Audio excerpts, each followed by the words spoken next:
చిత్రోదయకు స్వాగతం మిత్రులారా. ఈరోజు వాయిదాలోనండి మనకు తెలుగు రాష్ట్రాల్లో చాలామంది ఎదుర్కొంటున్న ఒక వింత సమస్య గురించి మాట్లాడుకుందాం. ఒక కేసు తీసుకుందాం, దాని గురించి మాట్లాడుకుందాం. ఒక జంట పెళ్ళయి ఒక 9 ఏళ్ళు అవుతుందండి. ఇద్దరు పిల్లలు, ఒక బాబు, ఒక పాప. భార్యాభర్త ఇద్దరు కూడా వెనక వాళ్ళ బ్యాక్‌గ్రౌండ్ ఏంటి, మధ్యతరగతి కుటుంబాల వాళ్ళేనండి. ఆంధ్రప్రదేశ్‌లో ఒక టౌన్‌లో ఉంటారు వాళ్ళు. వాళ్ళుండే టౌన్‌కి 10 కిలోమీటర్ అటు ఇటులో అత్తగారిల్లు, పుట్టినిల్లు కూడా. సో, పిల్లల్ని స్కూల్లో వేశారు. ఆవిడేమో హౌస్ వైఫు, ఆయనేమో ఒక ప్రైవేట్ కంపెనీలో ఉద్యోగం. వారమంతా ఎంత శ్రమపడినా కూడా ప్రతి ఆదివారం వచ్చేసరికి, లేకపోతే సెలవు రోజు వచ్చేసరికి పిల్లల్ని తీసుకొని బయటికెళ్ళటం. కొన్నిసార్లు భోజనం ఏమో బయటే చేసేవారు. కొన్నిసార్లు మాత్రం ఇంట్లో వండుకొని అవి బాక్స్‌లో పెట్టుకొని, మీకు ఐడియా ఉందో లేదో, హైదరాబాద్‌లో కూడా చేసినోళ్ళున్నారు చాలామంది. రైట్. అక్కడ ఆ టౌన్‌లో వాళ్ళు చెప్తున్న సో కాల్డ్ టౌన్‌లో దగ్గరలో మామిడి తోటలు, జీడి మామిడి తోటలు ఉంటాయి. ఏదో ఒక దగ్గర తోట దగ్గర ఆగి వాళ్ళు పట్టుకెళ్ళిన ఆ చాప ఏదో పరుచుకొని, ఇంటి దగ్గర నుంచే ఆడుకోనకు హౌసీనో, లేకపోతే క్రికెట్టో, లేకపోతే అక్కడ కూర్చొని అంత్యాక్షరో పిల్లలతో సరదాగా ఆ కుటుంబం. వాళ్ళు పట్టుకెళ్ళి తినడం. అలా రోజంతా సరదాగా గడిపేవారండి. కొన్నిసార్లు వాళ్ళకి దగ్గరలో బీచ్ కూడా ఉందనమాట. సో, పొద్దున్నే బ్రేక్‌ఫాస్ట్ చేయకుండా ఆదివారం నాడు డైరెక్ట్‌గా ఎర్లీగా ఏదో కొంచెం భోజనం చేసేసి, మార్నింగ్ షో సినిమాకెళ్ళిపోయి, అదయిన తర్వాత 2:30కి బయటకొస్తారు కదా! అక్కడ లైట్‌గా కొంచెం తినిపించి పిల్లలకి అటునుంచి డైరెక్ట్‌గా బీచ్‌కెళ్ళిపోయేవారట. ఇక చీకటి పడేదాకా అక్కడే పిల్లలతో సరదాగా గడపడం, ఆ పిడత కింద పప్పులు, మొక్కజొన్న పొత్తులు ఏదో ఒకటి సరదా. అదో సరదా, మధ్య తరగతోడి ఆనందం ఇంక అంతకుమించి ఏముంటది? ఇంటికొచ్చేటప్పుడు కొంచెం టిఫిన్‌లు చేసేసొచ్చి టీవీలో ఏదో ఒక సినిమా చూసి హాయిగా బజ్జునేవాళ్ళు. సోమవారం మళ్ళీ ఎవరి దారిన ఆళ్ళు పరుగులు. వాళ్ళకి సంబంధించినంత వరకు ఆదివారం చాలా విలువైన సమయం. రైట్. వీళ్ళ గురించి చెప్తున్నాను కాదండి. సాధారణంగా చాలా కుటుంబాల్లో, దాదాపు ఒక 70% కుటుంబాల్లో ఇంతేగా చేస్తారు. రైట్. ఎవరి పనులు వాళ్ళు మర్చిపోయి, ఎవరి కష్టాలు వాళ్ళు చేసే పనిలో రకరకాల ప్రాబ్లమ్స్ ఉంటాయి. అవన్నీ మర్చిపోయి హ్యాపీగా గడిపేస్తారు కుటుంబంతో. రైట్. ఇక పండగలొచ్చినాయనుకోండి, వీళ్ళ విషయంలో పండగలొచ్చినాయనుకోండి, అక్కడ దగ్గరే అటు అమ్మమ్మ ఇంటికో, ఇటు నాయనమ్మ ఇంటికో వెళ్ళిపోవడం. పెద్ద పెద్ద పండగలనుకోండి, అంటే సంక్రాంతి, దసరా లాంటివనుకో, ఒక రోజు అక్కడ, ఒక రోజు ఇక్కడ ఇలా గడిపేసేవాళ్ళు. హ్యాపీ ఫ్యామిలీ కదండీ! 2 ఏళ్ల ముందు 2023లో ఏదో ఫ్యామిలీకి మీద ఎవడో దిష్టి కొట్టినట్టు ఆహ్, హ్మ్, ఆవిడ ఆ ఇంట్లో ఆవిడ భార్య ఎందుకో కొన్నాళ్ళు ముభావంగా ఉంటుందట ఆవిడ. ఏది మనస్ఫూర్తిగా పని చేసినట్టు లేదు, మాట్లాడినట్టు లేదు, మొహంలో నవ్వు మాయమైపోయింది. ఆవిడకి ఏమైందో తెలీదు. సరే, వాళ్ళ తమ్ముడికి ఈ మధ్యనే పెళ్లి కుదిరింది. పెళ్లయింది యాక్చువల్లీ. బహుశా వాళ్ళ ఇంట్లో ఏదో గొడవలుండాయేమో! మనం ఎందుకులే ఆవిడే చెప్తుందని చెప్పి నేనెక్కువ అడగలేదు ఆ విషయం. ఒకరోజు, అంటే ఆ రోజు ఆ మర్నాడు వినాయక చవితట. సో, ఈయన ఏం చేశారంటే ఎప్పటిలాగే ఆఫీస్ నుంచి ఇంటికొస్తూ దారిలో పూజ కోసం ఆ పత్రి లేకపోతే పాలవెల్లి కట్టడం కోసం ఆ పళ్ళు అన్నీ కొనుక్కొని ఇంటికొచ్చాడు. విగ్రహం ఈ చిన్నది. ఓకే.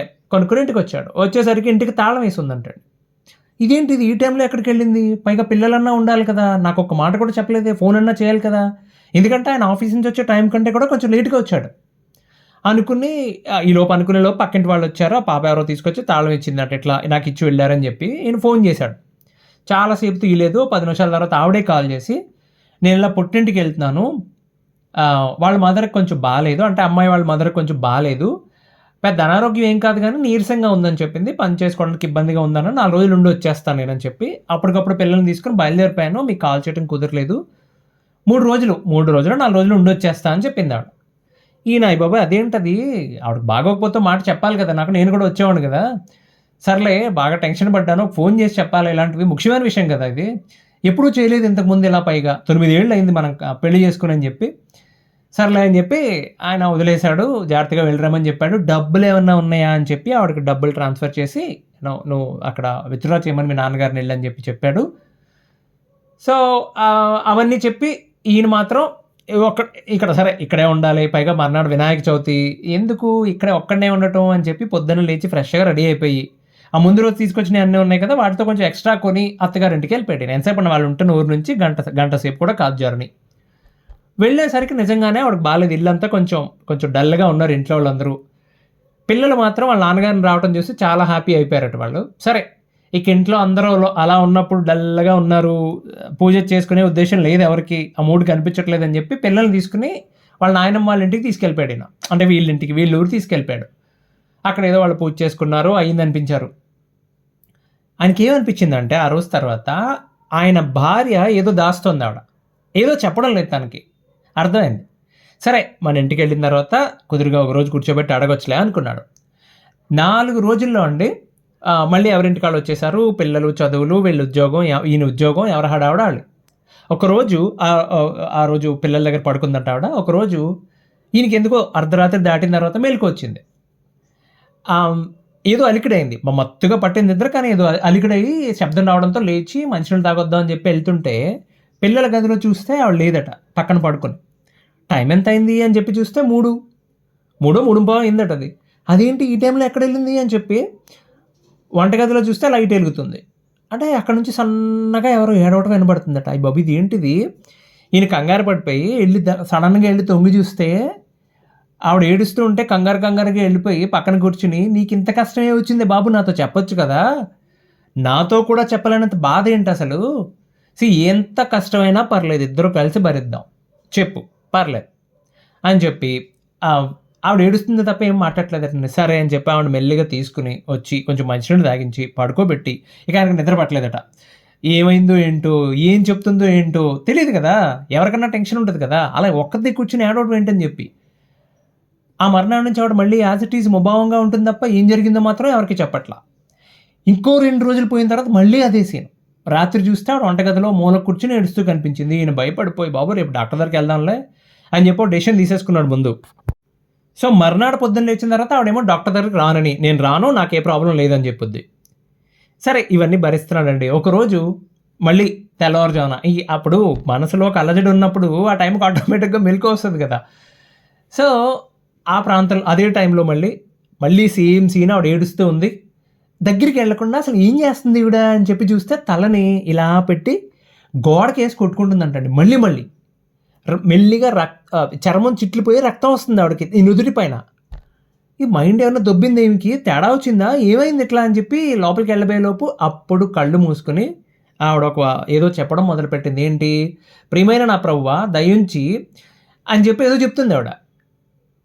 అసలు వీటికి డౌట్ రాలేదు అప్పటి వరకు. అప్పుడు వెలిగింది లైట్ బాబుకి. ఏంటి కొంచెం వెనక్కి తగ్గి ఏంటి ఏం చేస్తుంది ఇదని చెప్పి 2 నిమిషాలు ఈయన అలా షాక్లో ఉండిపోయేసరికి ఆవిడ మళ్ళీ గోడకేసి కొట్టుకుంటుంది తలకాయ.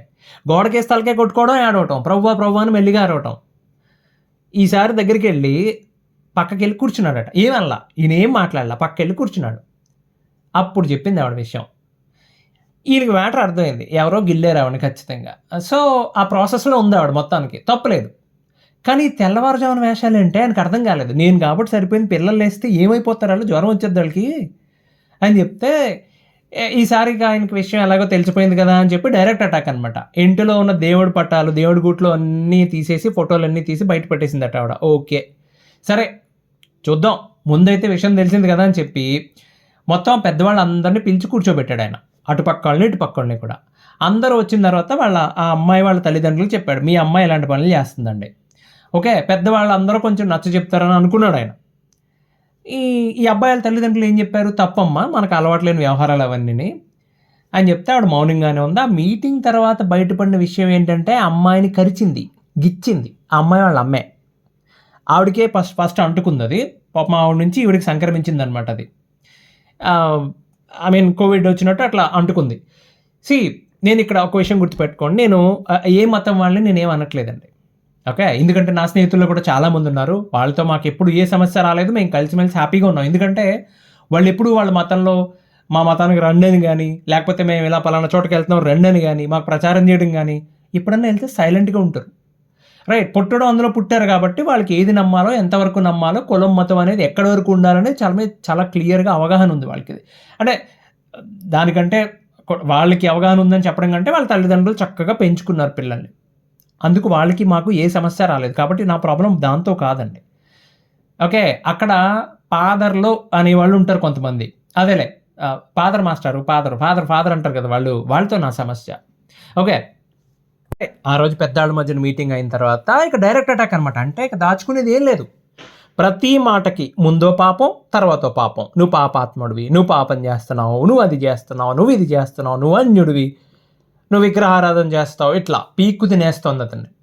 ఓ రోజు ఇలాగే తెల్లవారుజామున మరీ గట్టిగా గోడకేసి కొట్టేసుకుంటుందంట ఆవిడ తలకాయ. ఇప్పుడు నేను కూడా కొట్టుకుపోయాను బాబోయ్. ఓకే, ఇక స్పృహ తప్పి పడిపోద్దేమో అని చెప్పి వెళ్ళి ఈయన అలా కాదే చేతబడులు చేసేవాళ్ళకి ఈ టైంలో ఏంటి గోల పక్కింట్లో వాళ్ళది వింటే బాగోదే పిల్లలు లేచారంటే భయపడి చేస్తారు అసలు ఎందుకు కొట్టుకుంటున్నా చెప్పైపోనని గోడకేసని చెప్తే ఆవిడ ఏం చెప్పిందంటే యేసు ప్రత్యక్షం అవుతాడట చాలామందికి జరిగింది ఇలాగే నాకు కూడా జరుగుతుంది నాతో మాట్లాడతాడు సరే నిజంగా ప్రత్యక్షమయ్యాడు అనుకో ఏం అడుగుతావు అంటే పరలోకం తీసుకెళ్ళమని అడుగుతా అని చెప్పింది అంటుంది ఆవిడ పైగా చెప్పడంతో కాకుండా అంటది మీకు ఇవ్వరు మీకు రాదు మీకు ఎప్పటికీ ప్రవేశం ఉండదు పరలోకానికి అని అంట కోపంగా ఈయన పక్కనే కూర్చుని అవును పరలోకం అంటే నువ్వు వెళ్తావు మీ అమ్మ కూడా వెళ్తుంది అక్కడికి అంటే మీ ఇద్దరం వెళ్తాం అంటే ఈయన ఏమన్నాడంటే అంటే పరలోకం ఎలా ఉంటుంది ఎక్స్ప్లెయిన్ చేస్తున్నట్టు ఆవిడ ఇలా ఉంటుంది మాకు అక్కడ టేబుల్స్ చైర్స్ వేసి ఉంటాయి తర్వాత బంగారం ఉంటుంది ఎక్కడ పడితే అక్కడ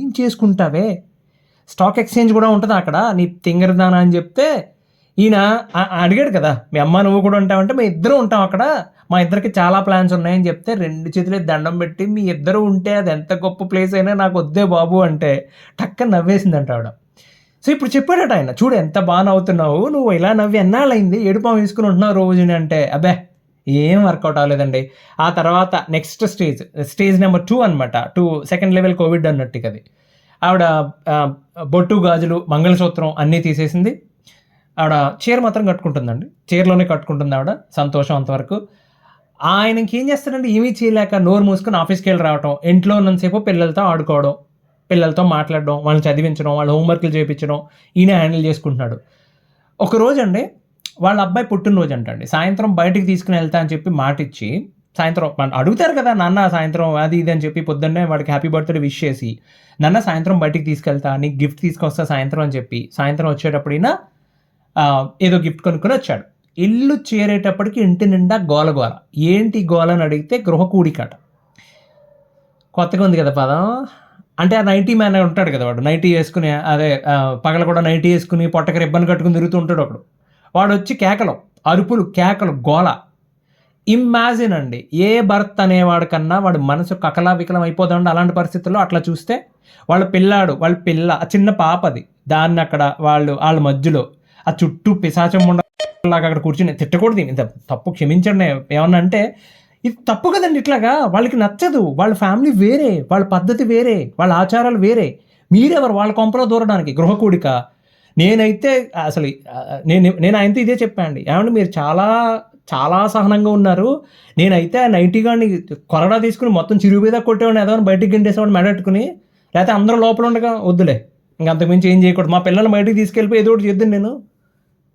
ఇంకా ఆ సంఘటన తర్వాత మరీ వరుసగా తయారైందంటండి ఎలా అంటే అబ్బాయి వాళ్ళ తల్లిదండ్రులు వచ్చారనుకో వాళ్ళు రాకరక ఆయన చెప్పాడు ఏమండి మా తల్లిదండ్రులు ఎప్పుడు వచ్చినా సంవత్సరానికి 2 సార్లు వస్తారు మా ఇంటికి పక్కనే వాళ్ళు ఎందుకు వస్తారు మేమే వెళ్తాం ఈ దాళవాకు ఒకసారి 2 సార్లు పంట వస్తుంది కదా పంట వచ్చినప్పుడు ఆ పంట ధాన్యం ఏదో ఉంటుంది ముడుపు కడతారు దేవుడికి ఆ తర్వాత కొంచెం వీళ్ళ కోసం తీసి పెడతారు వీళ్ళకి కావాల్సిన బియ్యం ఆడించి ఆ బియ్యం బస్తాలో వీళ్ళకి కావాల్సిన పళ్ళు ఆ తోటలో కాసినవి పూసినవి అన్నీ పట్టుకుని వస్తారు వచ్చి వీళ్ళకి ఇచ్చి ఒక్కరోజే ఉంటారు వెళ్ళిపోతారటండి ఆ ఒక్కరోజుకి 2 వంటలు మీరు వండిన వంట నేను తిన్నాం అట్లా పెట్టి కూర్చుంది మీ వంట మీరు చేసుకోండి మా వంట మేము సెపరేట్ చేసి నేను నా కొడుకు నా కూతురు మేము ముగ్గురు వేరు మీరు అన్యులు వాళ్ళ అత్త మామ దండం పెట్టి నీకు దండం తల్లు అని చెప్పి వాళ్ళు పోయారట ఆ రోజే ఆ రాత్రి కూడా ఉండకుండా పోయారు మేము ఉండం బాబు అని చెప్పి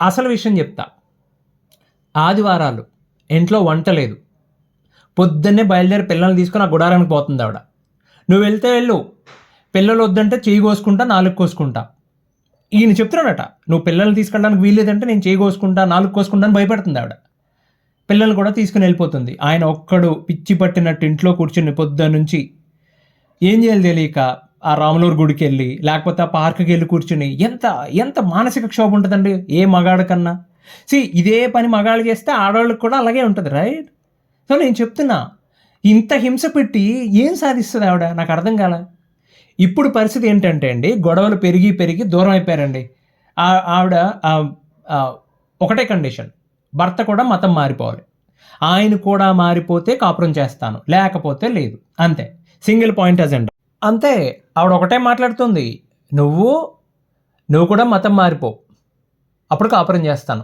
లేకపోతే లేదు సరే దూరంగా ఉంటున్నారు కదా వాళ్ళు వెళ్ళిపోయారండి విడిపోయారు ఎవరు ఆ అమ్మాయి వాళ్ళ పుట్టింటికి వెళ్ళిపోతుంది అక్కడే ఉంటుంది అక్కడ లోకల్ గుడారానికి వెళ్తుంది ఎక్కడికో సో గుడారం అంటే అర్థమైంది కదా మీకు, నేను దేని గురించి చెప్తున్నాను. పిల్లల్ని చూపించడం లేదా ఆయనకి. ఆదివారం అండి వాళ్ళు ఊళ్ళో ఉన్నా సరే, అంటే గుడారానికి పోతారు కదా, అక్కడ దారిలో నిలబడి చూశారట. ఆ తెల్ల బట్టలు, ఆ నెత్తిన ముసుగు, ఆమెను చూసి జీవితంలో మొట్టమొదటిసారి అసహ్యం వేసిందండి నాకు. ఆమె నాశనం అయితే అయిపోయింది. నా పిల్లాడు వాళ్ళ వాళ్ళ వాళ్ళ వాళ్ళ పిల్లల ఫొటోస్ చూశాను నేను. వాళ్ళ ఫ్యామిలీ ఫొటోస్ ఎంత బాగున్నారో అసలు. ఈ కడిగిన ముత్యం అనే డైలాగ్ అంటే చూడండి, మనకి అంత అంత క్యూట్ ఉన్నారు. వాళ్ళని పట్టుకుని ఎవరికన్నా బాధేస్తుంది కదండి. ఆ మతం ఏం చెప్తుంది, ఆ మతం గొప్ప కాదు, ఇవన్నీ పక్కన పెడదామండి. కానీ తెలుగు రాష్ట్రాల్లో ఉన్న ఈ పాదర్లే ఉన్నారు కదండి, పాదర్ గారండి ఉన్నారు కదండి, ఈ సోకాల్ 90 మ్యాన్స్, 1,99,999 కరెక్ట్ కాదు, వాళ్ళు తప్పు. ఆ మిగిలిన ఒక్కడు అసమర్థుడు. Right, okay. అసలు నాకు అర్థంగా అడుగుతానండి, నాన్న, తండ్రి, ఫాదర్ ఎవరిని పిలుస్తాను? మీ అమ్మగారిని అడుగు, మీ నాన్న ఎవరో ఒకటి చెప్తుంది. చిన్నప్పుడు ఆయన్నే పిలవాలను. ఎవరిని పడితే అండి దారిలో వెళ్ళేవాడిని పాదరే అనకూడదు. సిగ్గుంది ఆ మాట అనడానికి? పోనీ దేవుణ్ణను నీకు నువ్వు నమ్మిన దేవుణ్ణను, తండ్రి అను ఫాదర్ అను, అంతే తప్పితే ఈడేంది మధ్యలో? లేకపోతే మీ కొడుకునను. ఇప్పుడు కొడుకుని పిల్లలు ఏమంటారండి? పిల్లల్ని ఎర నాన్న, ఎర తల్లి అంటారు. మీ కూతురునో మీ కొడుకునో, రైట్, అది మీ ఇష్టం, మీ ముద్దు. మరి వీళ్ళు ఈ 90 మ్యాన్స్ గాళ్ళు దొంగతనాలు, దోపిడీలు, మానభంగాలు, అపహరణలు, ఈ యదవనాయాలు, దందాలు, సెటిల్మెంట్లు, జోదం, తాగుడు, తిరుగుడు, చైన్ స్నాచింగ్, అన్ని పనులు చేసి చివరికి ఆ వెధవల మీద రౌడీ షీట్ ఓపెన్ చేస్తే దాని నుంచి తప్పించుకోవడానికి నన్ను దేవుడు ఎంచుకున్నాడు, నేను దైవజనుడు అని చెప్పి మొదలెడతారు. రైట్, వచ్చి ఎక్కడి నుంచి వస్తారు మీరు చూడండి. ఎవరి ఫ్లాష్ బ్యాక్ అన్నా చూడండి, ఎంత దారుణంగా ఉంటుందో, ఎంత భయంకరంగా ఉంటుందో చూడండి, ఎంత చండాలంగా ఉంటుందో. సన్నాసులు. ఒకటి చెప్పండి, సింగిల్ అండి, ఒకే పాయింట్ అడుగుతాను నేను. ఆధ్యాత్మికం, దేవుడు, వీటి గురించి మాట్లాడే వాళ్ళకి అన్నిటికంటే ఏది ముఖ్యం చెప్పండి? ఇంద్రియ నిగ్రహం. అంటే మీ శరీరం పైన, మీ మనస్సు పైన పట్టు. ఎలా వస్తుందండి? కఠోరమైన దీక్షలో ఉండాలి, మితంగా తినాలి, అది కూడా సాత్వికమైన ఆహారం తింటూ క్రమశిక్షణగా జీవితాన్ని మలుచుకుంటే, ఏ ధ్యానంలోనో ఉంటే, సాధన చెయ్యగా ఒక దశాబ్దం పడుతుంది వాడికి నార్మల్ అవ్వడానికి. అంటే స్వామీజీని నమ్మను, స్వామీజీలు అందరూ అలా లేరు కదండి, దొంగనా కొడుకులు ఉన్నారు కదా, వాళ్ళని నమ్మని అసలు మీ ఇంట్లో గొడవలు బయట వాళ్ళు చెప్పమని ఎవడన్నాడండి బాబు? హిందూ మతంలో ఉంటే స్వామీజీని నమ్ముకోవాలి, లేకపోతే ఇంకో మతంలో ఉంటే ఎవరు మనుషుల్ని ఎవరిని నమ్మన్నాడు? ఎవరిని నమ్మకండి, ఏ మనిషిని నమ్మకండి. మీరు ఎవరినైతే నమ్ముకున్నారో ఆ దేవుణ్ణి ప్రార్థించండి, వాళ్ళకి దండం పెట్టుకోండి చాలు. మరి పాదర్ల పరిస్థితి, వాడు నాటు పంది మాంసం తింటాడు, నాటు సారా తాగి ఏకాంత ప్రార్థన చేద్దాం రా అంటే పంపించడమే, వెళ్ళడమే. ఏకాంత ప్రార్థన అంటే ఏదో ఒక కాంతతో చేసే ప్రార్థన కాదురా పుండవకూడదో. ఇప్పుడు శివుడు, విష్ణువు, గణపతి, ఆంజనేయుడు, అమ్మవారు, వీళ్ళెవరో దేవుళ్ళు కాదు, యేసొక్కడే దేవుడు, మీరు నమ్మారు, తప్పులేదు, మీ అభిప్రాయం అది, ఏ తప్పు లేదు. మీరు బైబిల్ కొనుక్కోండి, ఇంట్లో కూర్చోండి, ఎలా యేసు ఆ ఫోటో కొనుక్కుంటారుగా కొనుక్కోండి, శ్రద్ధగా ప్రార్థన చేసుకోండి, రోజు బైబిల్ చదువుకోండి, తప్పలేదు. 4 రోజులు చదివితే మీకే అర్థమవుతుంది ఏముందో దాంట్లో. ఓకే, అప్పుడు నిర్ణయం తీసుకోవచ్చు మీరు. అంతేగాని అనాకాని విలువ చేయని పోరంబోకుని పట్టుకుని పాదరే అది కూడా తిరగొద్దండి. వాళ్ళందరూ పోరంబోకులు 99%. నేను చెప్తున్నా, ఎక్కడో ఒకళ్ళు ఉండొచ్చు, ఆ ఒకళ్ళు మీకు తరగాలని నేను చెప్తున్నాగా, 99% నేను చూపిస్తా, ఆ ఒక్కళ్ళని మీరు చూపించండి, చూద్దాం ఎక్కడ ఉంటాడో. వీళ్ళు పెట్టే పేర్లు చూడండి అసలు. అప్పుడు గృహ కూడిక, యవనస్తుల కూడిక, దిద్దుబాటు కూడిక. మొన్న నవరాత్రులు జరుగుతుంటే నా కొడుకు, మా 6th క్లాస్ క్లాస్మేట్స్ అందరూ ఒక వాట్సాప్ గ్రూప్లో ఉంటే అందులో ఒకడు ఫాదర్ ఉన్నాడు, వాడు మెసేజ్ పెట్టాడు మాకు, దిద్దుబాటు కూడిక జనులారా అని చెప్పి. ఎప్పటి నుండి? ఎగ్జాక్ట్గా దసరా స్టార్ట్ అయిన మర్నాడు నుంచి మొదలుపెట్టి దసరా రోజు వరకు, విజయదశమి రోజు వరకు దిద్దుబాటు కూడికలట, రోజు ప్రేమ విందులట. పేర్లు చూడండి మీరు అవి. యేసుతో ఒక రాత్రి, దేవునితో పెనుగులాట, విధవరాండ్రతో వెధవేషాలు, ఏంట్రా ఇవి? అసలు కూడిక అంటే ఏంటి చెప్పండి రా. బైబిల్ని ఆది కాండము నుంచి ప్రకటనా గ్రంథం వరకు నేను డీటెయిల్గా చదివిన వ్యక్తిగా చెప్తున్నా. దాని ప్రకారం కూడిక అంటే, ఒక విషయం చెప్తా చూడండి, అతను ఆమెను కూడెను, ఆమె జన్మించి ఉండేది, అతను జన్మించి ఉండేది అని చెప్తారు. చాలా చోట్ల ఉంటుంది ఇట్లా. అంటే ఏంటి కూడిక అంటే? బంచిక్ అంతేనా?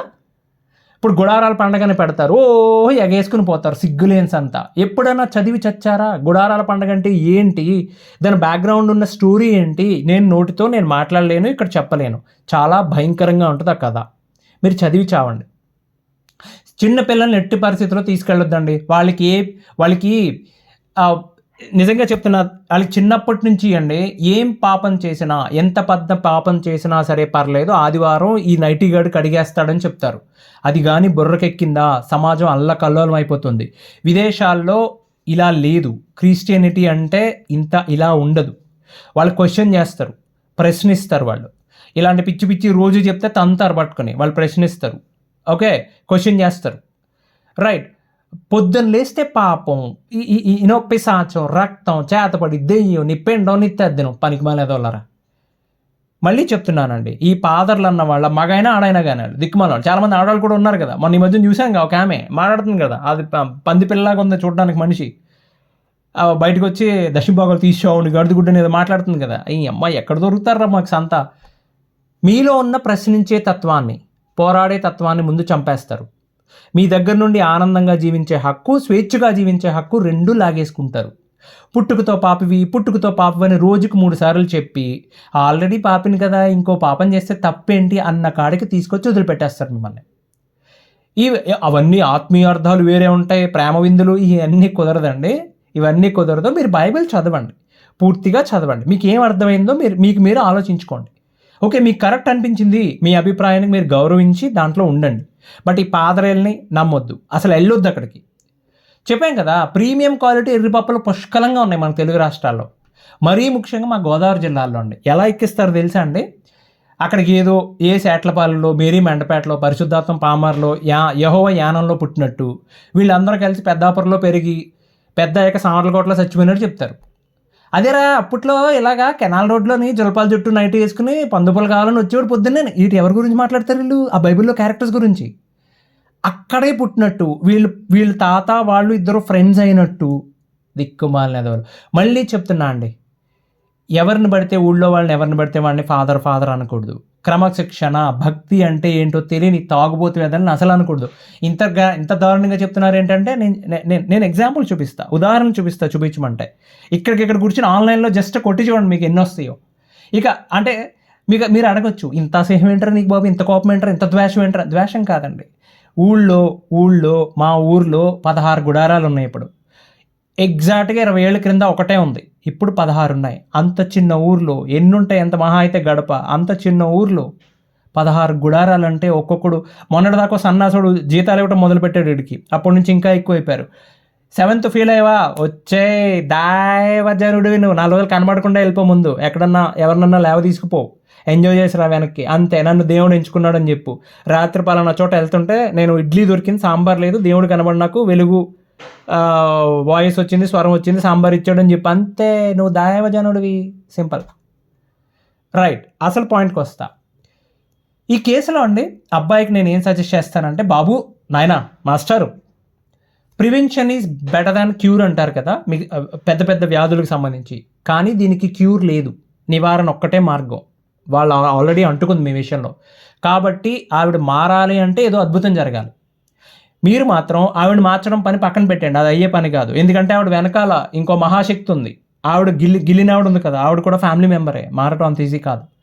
ఓకే, ముందు మీరు ఏం చేయాలంటే అండి, వాళ్ళు ఆదివారాలు గుడారాలకు వెళ్తున్నప్పుడు, పిల్లల్ని తీసుకెళ్తున్నప్పుడు ఆ అవతారాలు, అంతకుముందు మీరు హ్యాపీగా గడిపినప్పుడు మూమెంట్స్ ఉంటాయి కదా, వాటికి సంబంధించి.